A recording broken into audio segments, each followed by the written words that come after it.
Hello students, I am a geography teacher in Adarsh Senior Secondary School, Khaishergarh. Hope you all are fit and fine. I welcome you all to join online classes. I hope see you soon in classes. Stay home, stay safe. Today we'll be discuss about chapter 3 जनसंख्या संगठन के बारे में हम पढ़ रहे थे। इसके हमने जो की पॉइंट थे इस चैप्टर के वो हमने इंट्रोडक्शन कर लिया था, लिंग संगठन कर लिया था, आयु संरचना के बारे में पढ़ लिया था। तो हमारा जो टॉपिक जो बचे हुए 4th और 5th जो है 4th साक्षरता और व्यावसायिक संरचना के बारे में हम आज पढ़ेंगे। तो आइए हम पढ़ते हैं साक्षरता के बारे में। सबसे पहला जो आज का टॉपिक है वो क्या है? साक्षरता। साक्षरता क्या होती है? साक्षरता से ये अभिप्राय होता है कि जैसे कि किसी देश में कितने लोग पढ़े हुए हैं, कितने अनपढ़ है, मतलब बिल्कुल भी नहीं जानते पढ़ना लिखना, जैसे अंगूठा छाप आप जिनको बोलते हो, जो हस्ताक्षर भी अपना नहीं करना जानते, वो अनपढ़ में आते हैं। ठीक है, तो साक्षरता देखते हैं। किसी देश में साक्षर जनसंख्या का अनुपात उसके रहन सामाजिक आर्थिक विकास का सूचकांक होता है। साक्षर जनसंख्या का अनुपात उसके सामाजिक और आर्थिक विकास का सूचक होता है। सामाजिक और आर्थिक विकास का सूचक कैसे होता है? समाज के अंदर, क्योंकि यदि समाज साक्षर होगा, पढ़ा लिखा होगा, तो वहाँ पे वही सुविधाएं ज़्यादा होंगी, लोगों में जागरूकता है वो ज़्यादा होगी, हर स्वास्थ्य के प्रति, सफाई के प्रति और भी बहुत सारी चीज़ों के प्रति क्या है, वो क्या है, समाज क्या है, एक अच्छा समाज बनेगा।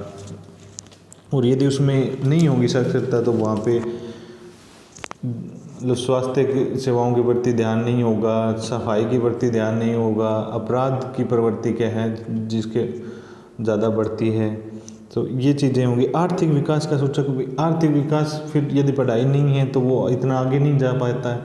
अब जैसे पढ़ाई है तो वो नौकरी लग सकता है, तो नौकरी लगते ही उसके पास में पैसा आएगा। यदि पढ़ा लिखा है तो कोई अच्छा प्राइवेट यदि काम कर रहा है तो भी उसके पास, प्राइवेट सेक्टर में भी यदि काम कर रहा है तो फिर भी उसके पास से आर्थिक रूप से संपन्न होगा। इसका मतलब कि रोज़गार मिलेगा उसको और उसके पास में पैसे आएंगे। तो इस प्रकार से सामाजिक और आर्थिक विकास का सूचक होता है भी हाँ, ये जैसे कई कई गांव होते हैं जिसमें बहुत सारी नौकरी लगे होते हैं, तो उसमें क्या है, सामाजिक और आर्थिक विकास अच्छा होता है, क्योंकि इससे रहन सहन के स्तर, अब रहने सहने का स्तर है वो क्या है, सुधर जाएगा। यदि आपके पास शिक्षा है और आपके पास में रोज़गार है तो उससे क्या है कि आप अच्छे मकान बनाओगे, आप उससे अच्छे मकानों में रहोगे, तो ये और अच्छी चीज़ों का उपयोग करोगे, तो ये क्या है, रहन सहन का स्तर हो गया।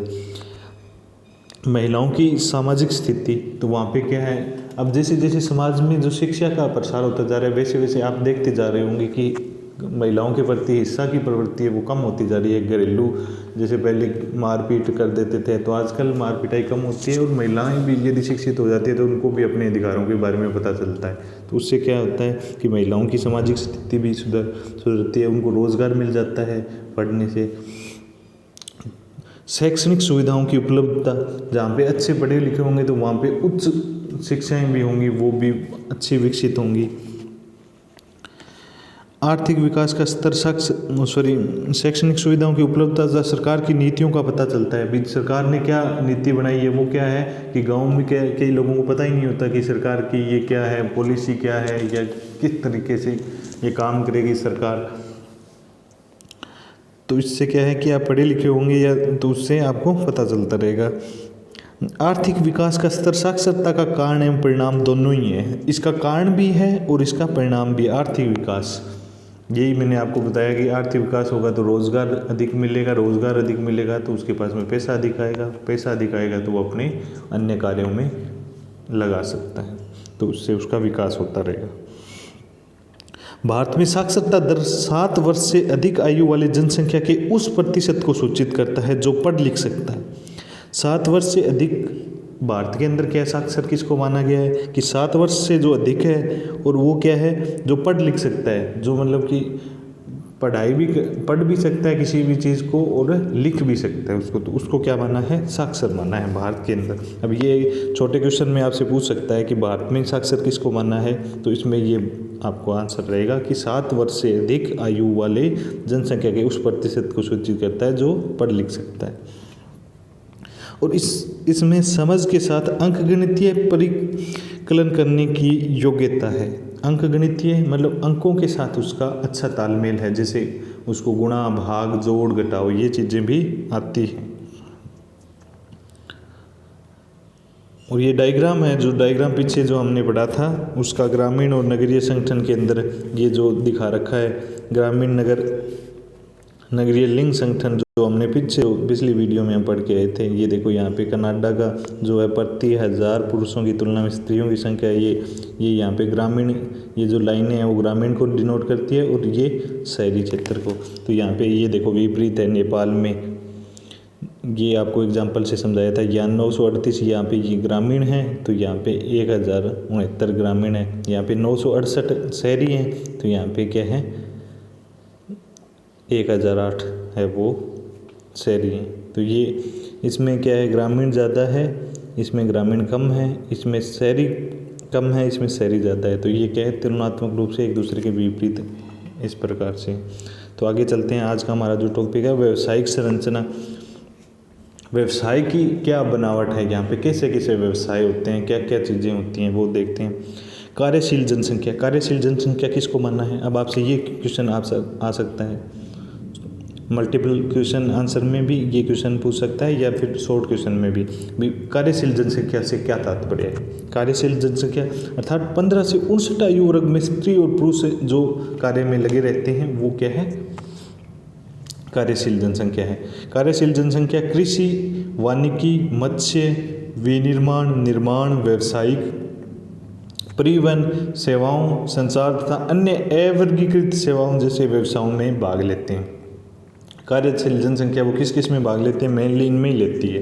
कृषि में लगी रहती है जनसंख्या, फिर मेनली भारत की कृषि में रहती है, फिर वानिकी या मत्स्य पालन में रहती है, फिर विनिर्माण इंडस्ट्रियल एरिया में लगी रहती है, फिर निर्माण व्यावसायिक, परिवहन इनमें क्या है लगती है। सेवाएं कोई किसी भी प्रकार की सेवाएं दे रहे हैं मतलब वो इनमें आ जाती हैं। जैसे कृषि, वानिकी, मत्स्य तथा खनन को प्राथमिक क्रियाएं क्या होती हैं, जो सीधी अपने को प्रकृति से मिलती हैं। अब जैसे कृषि है, कृषि किससे मिलती है, सीधे हम खेतों में कृषि करते हैं वहाँ से जो मिलती है। वन वानिकी से मिलता है। मत्स्य सीधे समुद्र से भी मत्स्य पालन सीधा मतलब कच्चा जो माल होता है वो किस में आता है, प्राथमिक क्रियाओं में आता है। विनिर्माण को द्वितीयक क्रिया, विनिर्माण मतलब कि उसका वापस से निर्माण, जो प्राथमिक क्रियाओं से हमारे को जो कच्चा माल प्राप्त हुआ है उसका इंडस्ट्री में प्रयोग। अब आपको एग्जांपल से समझाने की कोशिश करता हूँ आपको। फर्स्ट प्राथमिक क्रिया, द्वितीय क्रिया और तृतीय क्रिया और चतुर्थ क्रिया, इनके बारे में बताता हूँ आपको। प्राथमिक क्रिया समझने की कोशिश करना। प्राथमिक क्रिया के अंदर जैसे आपने जो फसल उगाई, आपका जो नरमा या कपास जो भी आपने या गेहूँ बोया वो क्या है, वो आपको सीधा खेतों से प्राप्त हुआ, वो हो गया प्राथमिक।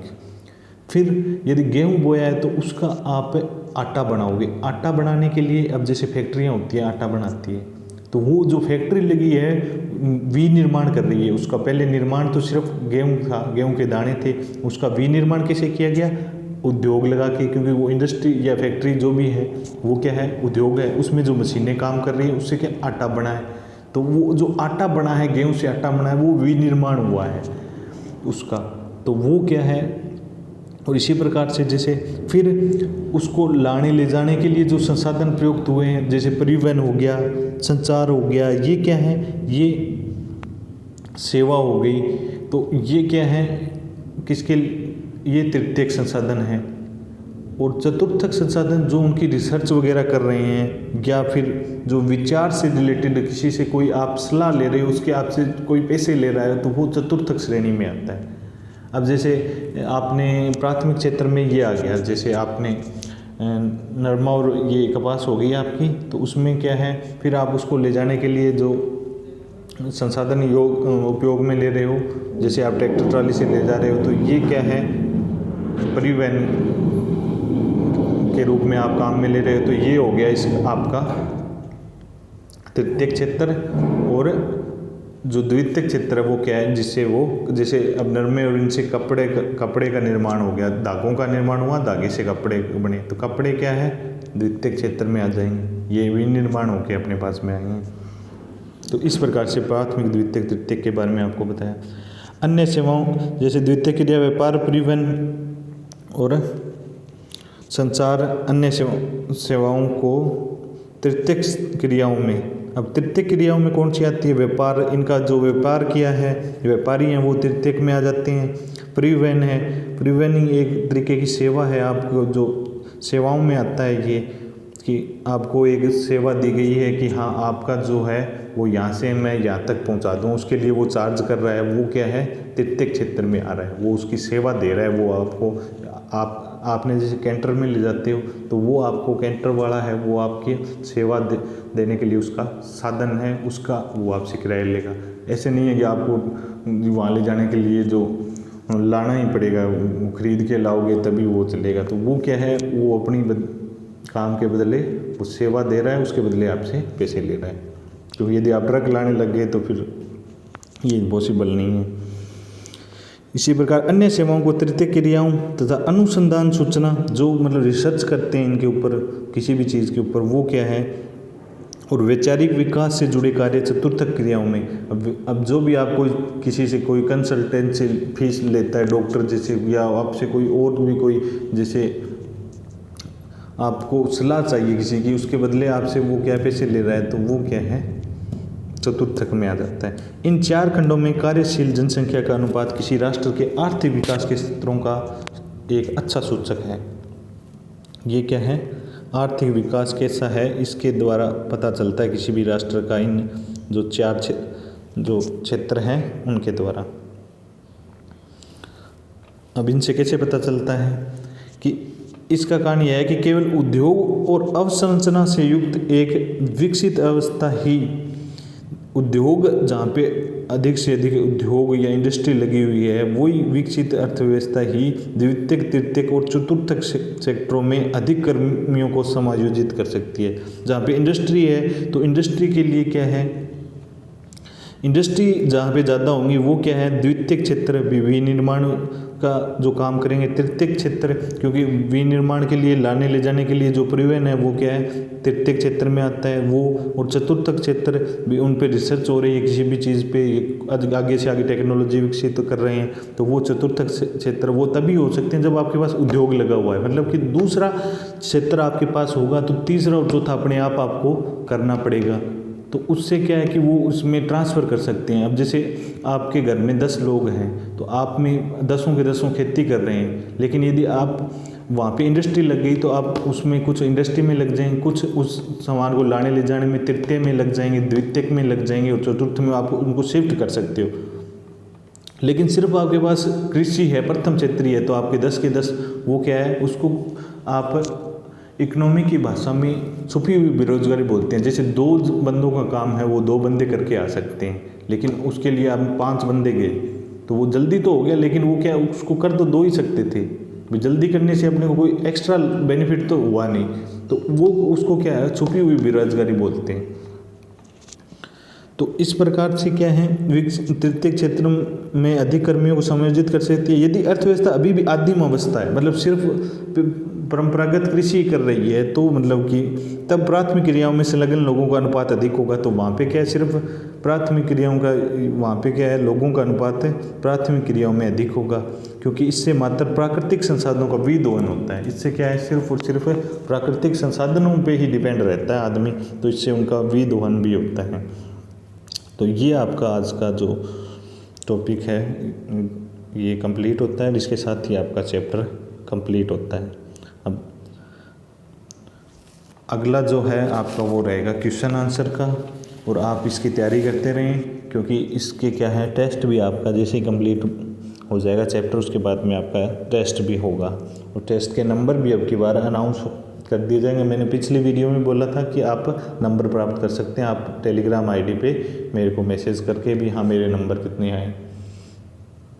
तो okay student, thank you, have a nice day, जय हिंद, जय भारत।